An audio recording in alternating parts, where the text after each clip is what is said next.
Here's more wrestling news for July 12th, 2022, and this afternoon we're starting off with Raw, which this week saw a solid main event that had a bit of everything. With Roman Reigns not around once again, the main event featured arguably the four biggest names on Raw at this time: Seth Rollins, Theory, US Champion Bobby Lashley, and Riddle.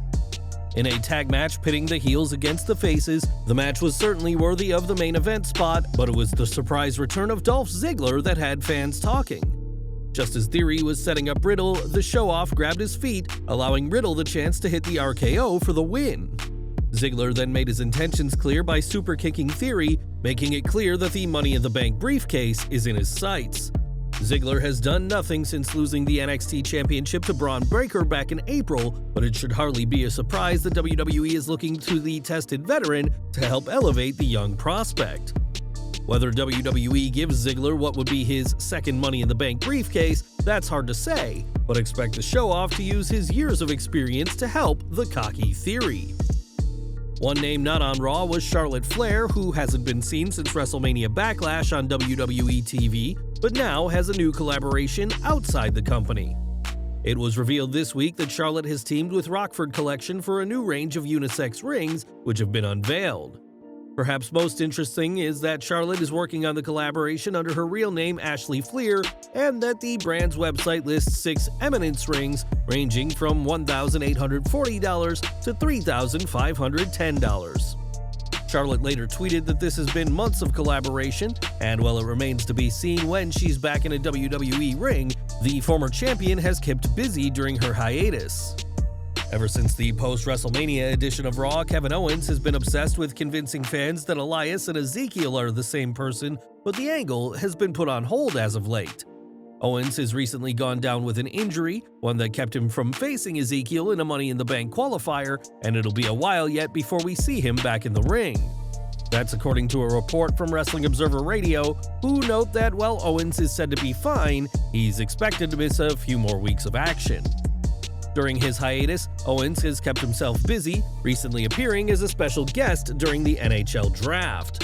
Like AEW, WWE has been plagued with a series of injuries lately, including Cody Rhodes and Randy Orton, and fans will just have to keep waiting to see the prizefighter in action. Over to Impact Wrestling, as Jordynne Grace is in her second reign as Knockouts champion, but recently got a lot of heat from one tweet.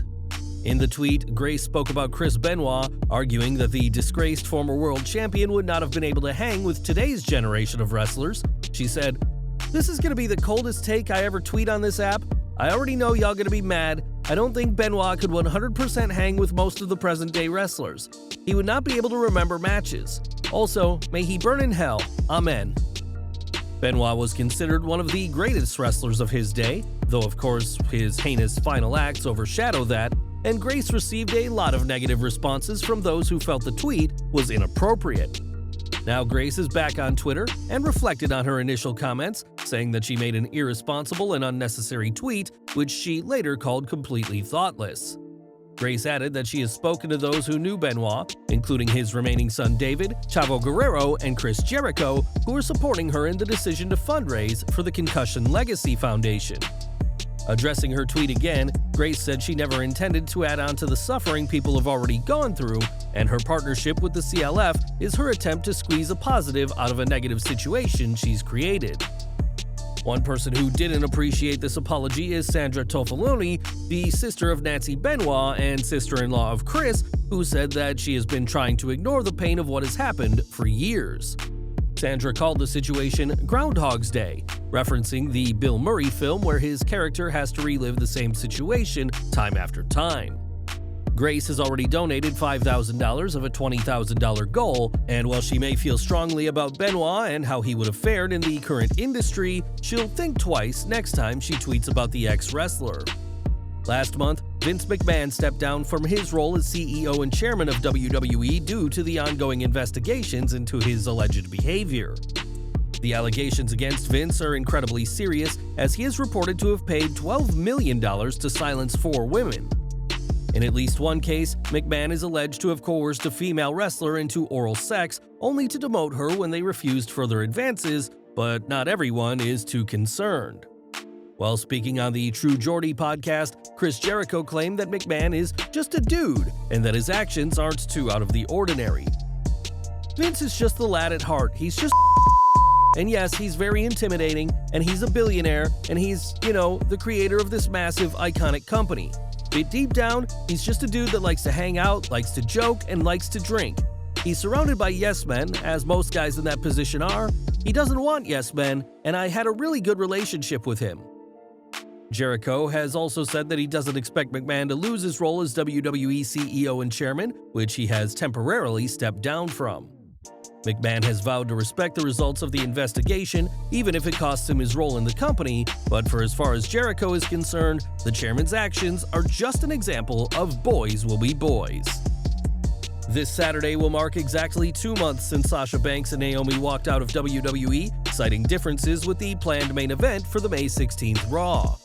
It's been reported since then that WWE have quietly released Banks, though neither side has confirmed the reports, but it may just be a matter of time before Naomi leaves the promotion.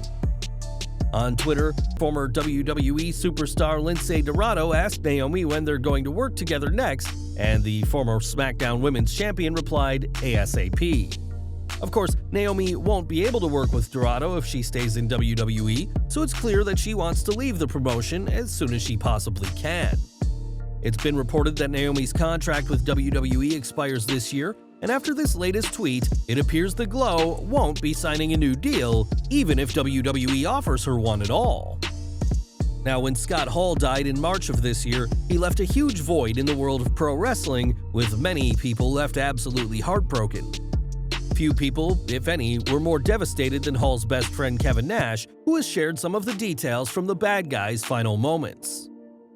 On the Click This podcast, Nash spoke about his best friend's death and said that his pal had been in lockdown and was living in a little duplex in Smyrna, Georgia. Nash added that it was an innocent attempt to make a drink that proved fatal for Hall. Nash explained that when Hall was making a drink, he put some ice in the beverage, but some of the ice landed on the floor, and when he stepped on it, he slipped, fell, and broke his hip. He's in the middle of his kitchen and he's in so much pain and he can't move. He tried to move several different times, he can't move, and finally, he passes out. He wakes up, and now it's nighttime and he has no idea. He can see where his phone is by his recliner. He's in between that and the Kool-Aid. He ends up passing back out, wakes up, and at this point is just like, I'm so dehydrated. He's got a defibrillator and a pacemaker in his heart. He's like, I'm gonna croak if I don't get some fluids. So he just turned and gutted it back to the cabinet and reached up the 2 hands and just drank it through the spout sip by sip. Slowly, he got enough to him that he was able to drag himself and called 911. Despite the fall, everyone seemed positive that Hall would make a recovery, and plans had even been put in place for after he was discharged. They came and got him and took him to the hospital. So he went to Kennestone Hospital, which is like a 2 out of 5-star hospital. Scott didn't have insurance. He needed to get the hip fixed. He had some other problems and some other issues. They did some CAT scans. When it would be time to get Scott out of the hospital, he was going to stay with Dallas Page and recover there. I got a call on Sunday saying Scott had 3 heart attacks and it didn't look good. I tried to get a flight to Atlanta, but I couldn't, so I went back to Daytona Beach and then couldn't get a flight out of Daytona Beach. At that point, they said they were going to pull the plug, and the doctor said it would be maybe 10 minutes that Scott would be alive. So before they pulled the plug, all the Click guys got on speakerphone and we all talked to him. We all cried was basically all we did. Several hours later, Scott was still alive, but then died. Whether it was as Scott Hall in WCW or Razor Ramon in WWE, the 2-time WWE Hall of Famer was beloved by fans across the world, and Kevin Nash was simply not ready to see his best friend go the way he did. We're heading back to 2014 now, as it was on the post-WrestleMania 30 Raw that Cesaro ditched his manager Zeb Coulter, instead declaring himself as a Paul Heyman guy. With Cesaro's talent and Heyman's gift on the microphone, fans were thrilled by the combination at first, but that excitement didn't last long. This week, Coulter spoke about the angle which saw Cesaro leave his and Jack Swagger's team, the Real Americans, and accused Heyman of sabotaging the Swiss Superman. Well, in wrestling, when you go into an arena and you've got to feel it, you've got to feel with the room and how they're accepting you or what they think about you.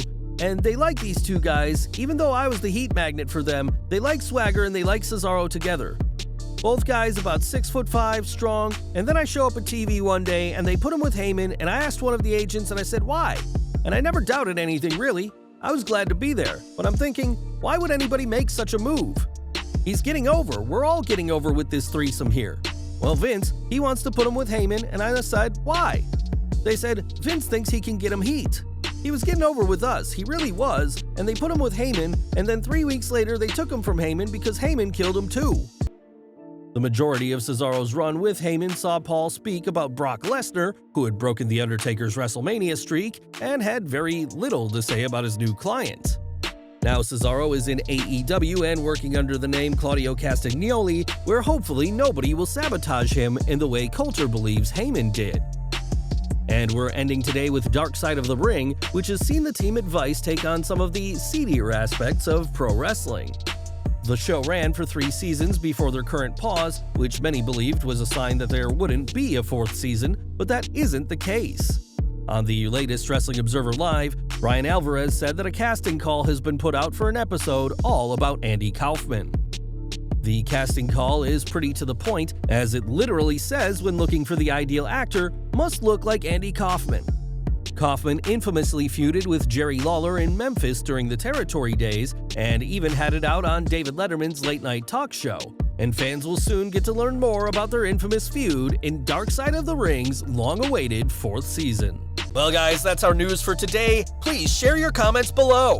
Also hit the like button, subscribe to our channel, and hit the bell icon to receive all notifications. And as always, thanks for watching.